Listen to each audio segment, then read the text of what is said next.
Fitna hiyo haitoacha nyumba katika nyumba za Waarabu za Waislamu wakati huo, isipokuwa fitna hiyo itaingia. Hakuna kubisha hodi, utaikuta ndani tu hiyo. Bwana Mtume anasema mkiona fitna hiyo mjue kwamba ni dalili katika dalili za kiyama zimekaribia. Ulama wakatafsiri kwamba fitna hii ni hizo simu tulizokuwa nazo na mitandao na WhatsApp hizo na Instagram na Facebook hayo. Niambieni ni nyumba gani iliyobaki sasa? Na for information, fitna hii imechukua nafasi kubwa sana katika ibada zetu. Kuna watu leo hata unaomuona anafungua msahafu lakini simu iko katikati, ndio inachukua nafasi. Bali kuna watu leo hawasomi kabisa Qur'an, kwa sababu ukiingia katika Facebook unachukua wakati mkubwa sana. Ukiingia katika WhatsApp hizo unafungua takriban message nyingine 120 130, itategemea ulivyojiunga na watu. Na kuna groups kila aina leo zimebuniwa. Subhanallah, mimi simu yangu nimeingizwa katika group zinazidi 10. Huyu anakuingiza, huyu anakuingiza. Ukifungua simu yako utakuta message 1000 2000. Utapata wapi wakati wa kuzisoma hizo?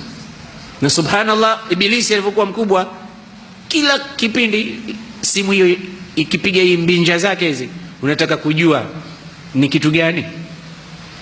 Mara nyingine hela mtu kanitumia, unataka kuona. Nafasi ya kuchukua kitabu cha Allah kusomwa imekuwa finyu sana kwa sababu ya mitandao hii. Mpaka bwana mmoja ameniambia hata nyumbani, ndani ya nyumba sasa hivi mke anataka kumwambia, alimwambia mumewe njoo chakula tayari, basi kashughulika tu. Chakula tayari babake kashughulika, basi ilibidi amtumie WhatsApp na uko hapa na hapa tu, chakula tayari. Ala, chakula tayari. Ndio mtu anashtuka. Imekuwa sasa watu wako chumbani kimoja, saa nyingine kitanda kimoja, lakini kila mtu anashughulika mpaka aone mtumie WhatsApp, ndio awareness inapatikana. Sasa maskini Qur'ani ndio imekosa bahati kwa hizi simu. Japokuwa hata kwenye simu zenyewe Qur'ani ipo, lakini imekosa bahati. Na Mtume anasema inna Allaha yarfa'u bihadha alkitabi aqwaman wa yadh'u bihi akharin. Mwenyezi Mungu atawanyanyua watu kwa kitabu hiki na atawadondosha wengine kwa kitabu hiki. Yani kwa jinsi mnavyokitumia kitabu hiki ndivyo mtakavyonyanyuliwa daraja, na kwa jinsi mnavyokiignore kitabu hiki ndivyo mtakavyodhalilika. Wallahi, watu hawawezi kufaulu mpaka wakitreat kitabu cha Qur'an na waisome Qur'an inavyotakiwa, na baraka nyingi zinapatikana katika kusoma Qur'an. Miji yetu leo imekuwa na balaa sababu Qur'ani imehamwa. Rabbi inna qaumi ittakhadhu hadha alqur'ana mahjura. Qur'ani ikisomwa tu baraka zinashuka, rehema zinashuka. Wa idha quri'a alqur'anu fastami'u lahu wa ansitu la'allakum turhamun. Na kama baba anataka kuona furaha katika maisha yake, awe na mtoto hafidhul Qur'an, awe na mtoto anasoma Qur'an, awe na nyumba yote hii nyumba inahifadhi au inaisoma Qur'ani au inakisoma na kukitumia kitabu cha Qur'an. Kwa sababu Mtume anasema khairukum man ta'allama al-Qur'ana wa 'allama. Mbora wenu ni yule mwenye kuisoma Qur'ani na akaisomesha. Sasa imechukua leo badala ya Qur'ani mitandao hiyo, madishi hayo, wakati mdogo sana wa kucontact na Allah na kusoma Qur'ani umekuwa haupo. Kama mtu hatoisoma tu ile Qur'ani katika sala, basi hakuna pahala pengine atakwenda kusoma Qur'an. Ile akiingia sala alhamdulillahi rabbil alamin, ndani alhamdulillah ndio anasoma Qur'an maskini. Akishatoka pale humpati tena, kilichomshughulisha simu yake. Hongereni wazee mliokuwa na watoto wanaohifadhi Qur'an, na hizi ndio baraka. Mnamkitaka kujua kwa nini Mtume sallallahu alaihi wasallam alimwombea Abu Talha ambaye alikuwa na mtoto mgonjwa nyumbani, na kila akitoka ana wasiwasi kazini kwake, anauliza nyumbani, mtoto vipi? Akirudi tu swali la kwanza anamuuliza Ummu Sulaim, kaifa halul walad, kwa sababu baba hawezi kuhimili maumivu ya maradhi ya mwanawe. Ummu Sulaim anamwambia mtoto yuko katika hali njema. anakwenda, akirudi kaifa halul walad. Siku moja yule mtoto alikufa, Sulaim akamkosha mwenyewe, akamkafini mwenyewe, akamsalia, shughuli zote za maziko akazikamilisha. Mtoto akaenda akazikwa, akawaambia watu wa nyumbani kwake, la tukhbiru aba Talha bihadha alkhabar hatta akuna ana awwalu man yukhbiruhu, mimi ndo nataka niwe wa mwanzo kumwambia mume wangu, msimwambie kitu, kaeni kimya, najua akija atauliza mtoto hali yake vipi. Amerudi baba katika nyumba, akauliza kaifa halul walad, mama akajibu huwa askan ma yakun, yani nama alwaladu nauman la yash'uru fihi bitab, mtoto kalala usingizi hakuna tabu kabisa. Mama anamjibu baba, oh baba kaona mtoto leo hajambo, amelala, kumbe mtoto amekufa. Basi lete chakula. Leta chakula, amekula mpaka ameshiba. Rawi alhadith anasimulia, anasema fasanaat lahu, baada ya kushiba mke akajiremba kwa ajili ya mumewe. Sanaat lahu yani hayat nafsa, akawa ni mwenye kujitahidi kupata huku na huku, mume amuone amependeza, na mume akimwona mke amependeza, yanatokea tena mambo mengine yakatokea. Wamelala, baada ya kulala akamuuliza mumewe, mume wangu unaonaje kama tumeazima kitu kwa jirani alafu mwenyewe amekuja anakitaka, utampa? Sampe, si amana yake. Sasa basi sema inna lillahi wa inna ilaihi raji'un, laqad mata alwalad, mtoto amekufa. So, mbona hujaniambia mapema? Nimeshiba, nimejichafua, nimestarehe, siku ya msiba mtu anakula mpaka anashiba. Anasema ndio maana mimi sikukuambia, kwa sababu sikutaka ulale na njaa, sikutaka haki zako nyingine za msingi zikupotee, kwa sababu ya kifo. Kifo ni kitu cha kawaida, yote ni njia yetu hiyo.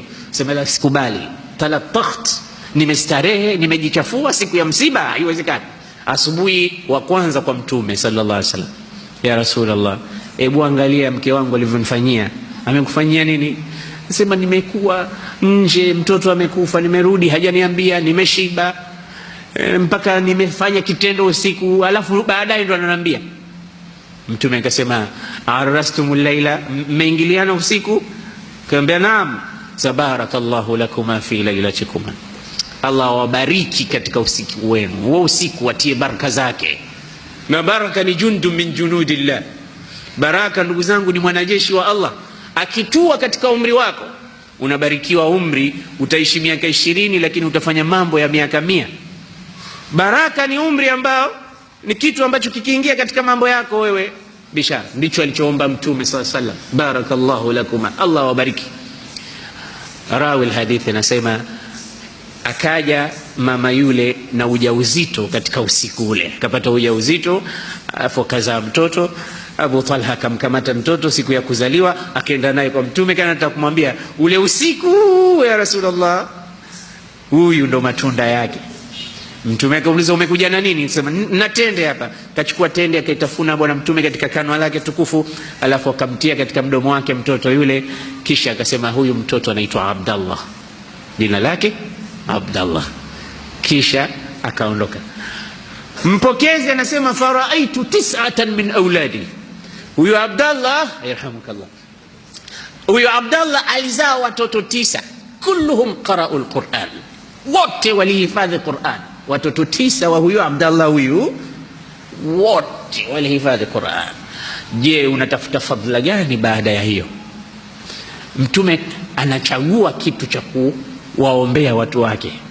Yaani kitendo hiki kimemfurahisha Allah, kitendo hiki kimemfurahisha Mtume, kitendo hiki kimewafurahisha umma. Sasa Mtume anataka kutoa zawadi. Zawadi gani atatoa? Na waombea baraka kwa huo usiku. Baraka yenyewe imekuja, Abdallah kazaa watoto 9, wote kazi yao ilikuwa ni mahufadhul Quran. Mwenyezi Mungu akikupa wewe fadhila kukihifadhi kitabu cha Allah na mtoto na kukitumia, na wewe ukao unahangaika kwa ajili ya kitabu hiki, Allah subhanahu wa ta'ala atakujalia miongoni mwa watu wema. Lakini maskini WhatsApp zimechukua nafasi yake, Instagram na Facebook zimechukua nafasi yake. Nimeona jokes moja wanasema mtu alikuwa anatembea na goma lile, zamani sio wanapiga ngoma zile usiku, wanaamsha watu daku. Mmoja katoka anamwambia usipate tabu, watu hawalali siku hizi kwa Facebook, hizo ngoma zote za nini? Hamna madufu wala ngoma zozote, watu wote wako macho. Kila nyumba inayokataa mtu na simu yake, yani Facebook zimetawala, hakuna tena qira'a al-Qur'an. Na wasiwasi hii Lailatul Qadri itapita mtu akthar min 1000 shahr mtu yuko kwenye Facebook, akthar min 1000 shahr, miaka 83 na kitu mtu yuko kwenye Viber na WhatsApp na Instagram na hivyo vitu vingine, na maasi yamekuwa mengi na makubwa na marefu kuliko tunavyotarajia. Kwa hiyo Mtume anasema hii fitna haitoacha nyumba, itaingia.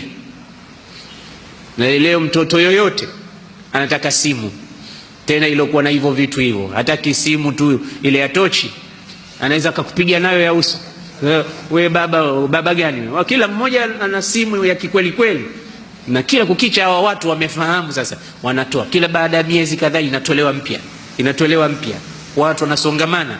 Utaona mara nyingine foleni kubwa, utafikiria mkate, kumbe ya iPhone, watu wanasubiria kila mmoja iwe latest ameipata yeye. Na huko ndiko kulikuwa na machunjio ya Qur'anul Karim. Ya Rabb, inna qaumi ittakhadhu hadha alqur'ana mahjura.